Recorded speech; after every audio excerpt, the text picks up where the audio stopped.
guys, welcome back to Stardust Discovery.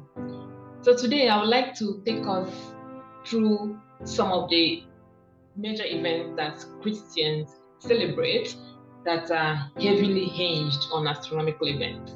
But before we get into that, this is just a reminder for you to subscribe to this channel if you have not. I'm sure you watched our last video on the relationship between astronomy and Christianity. So this is more like a continuation of that.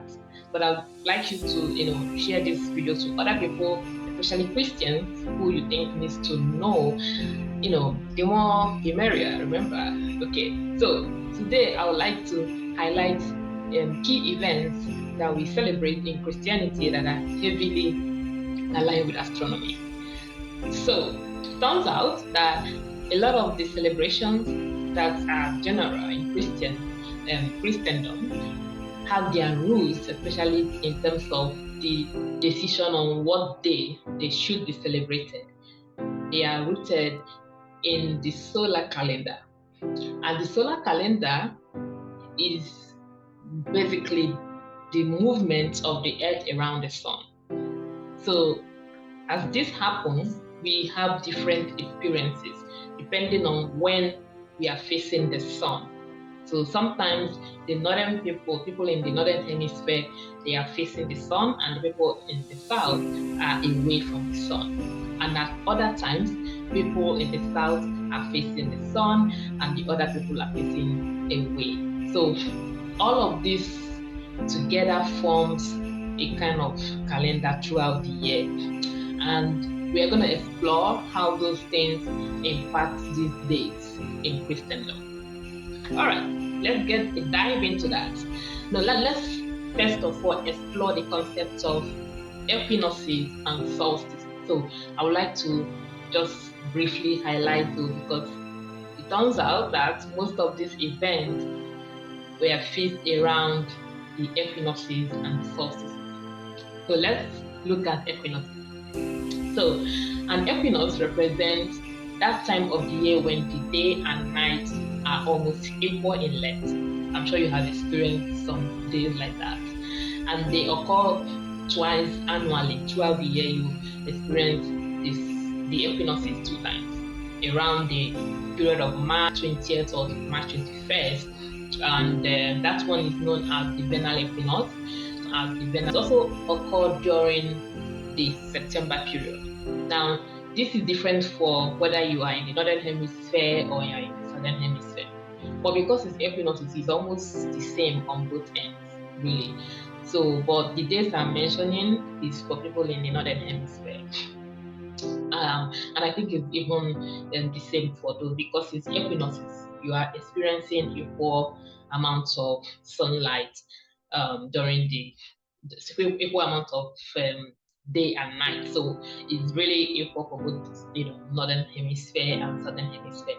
So around March and then September period, September 22nd and 23rd. For the September one, for those in the northern hemisphere, they call it the autumn equinox because that's in the fall. Whereas the one that happened in March, which is spring, is called the vernal equinox. So that's for equinoxes, and we'll soon see, what role this plays. Now, about solstices, which represent the time in the year when the sun reaches its highest or the lowest point in the sky. Okay, and what happens is that you have the longest day or the shortest day, depending on whether you're in the northern hemisphere or in the southern hemisphere. So again, just like the equinoxes is happening twice in the year. So for the summer solstice, which happens during the summer period for the northern hemisphere, around June 20th to our 21st, could happen any of these days, when the sun is directly over the Tropic of Cancer. So it marks the longest day of the year, actually, for those in the northern hemisphere, and it marks the start of summer, for us. However, for people in the southern hemisphere, it's the opposite of it.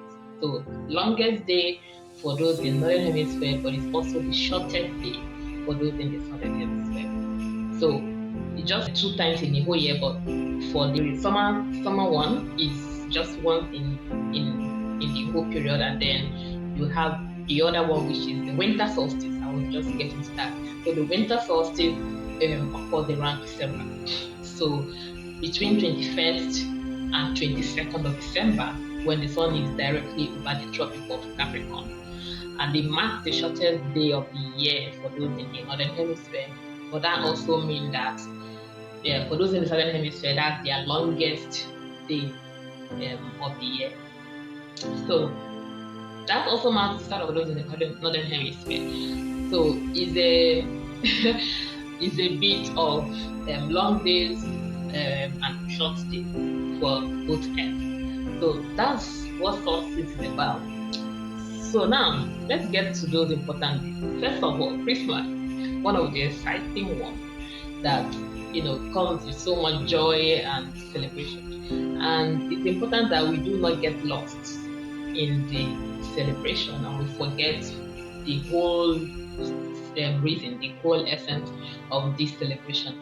So the Christmas celebration actually marks the birth of the Savior of the world, and that's the reason why it was the date was marked to be around that period of the winter solstice. So the winter solstice marks the longest night in the northern hemisphere. The end of that, actually the end of the longest night, and it's the end of the a lot of long nights, and then you start having more days. So it brings about renewal. So we're about to start seeing light. It's like death just ended and life is here. So that analogy is synonymous to Christ coming into the dark world to bring about life. So that's the reason why that date, because 25th December is still around this period.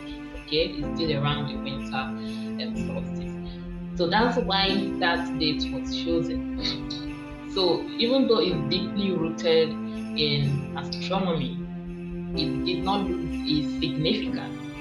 So it's important that we don't lose hold of what it's really about, celebration of the Savior born into the world. Okay, now we have another interesting one called Easter. I think almost everyone agrees with Easter because for the church, it's the celebration of the resurrection of Jesus, and that is so key in the whole significance of Christianity. Like, if Jesus did not resurrect, what exactly are you doing? So, which is why it's one of the major events, and it turns out that this event is deeply rooted again in astronomy. So the period when this has to happen, the actual date of all the Easters you can think of every year is well calculated. It's known. It's not a random thought that we just feel like and then come up with that. No. So using these calculations of when will the spring equinox happen every year, with that we can tell when Easter will be every year. So that is a very movable feast, as you can imagine. Every year we've had it at different days, even at different months sometimes, but because it's determined by the combination of the spring equinox and the phase of the moon. Okay, so is a strong event in Christendom, but it's also well rooted in astronomy. If you want to know more about what days Easter will be, you can send me a message and I will let you know. But yes, just wanted to highlight that around the spring equinox. Actually, if you want to understand the calculation more, it's like the first full moon on or after the spring equinox.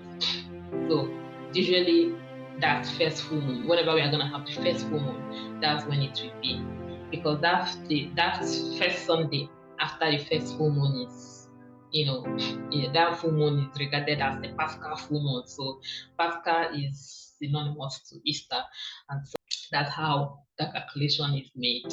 Like I said, if you want to know all the dates of Easter, at least in the next 10 years, you can send me a message and I will get back to you. All right, now let's look at another event close to Christmas.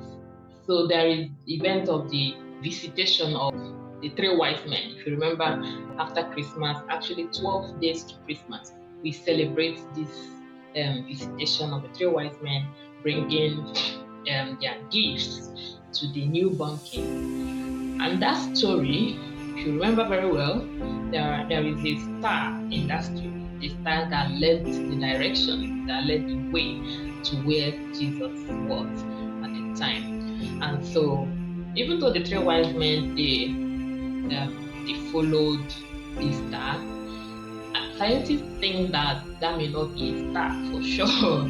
There are different things that happen in the universe, especially that is visible to the night sky.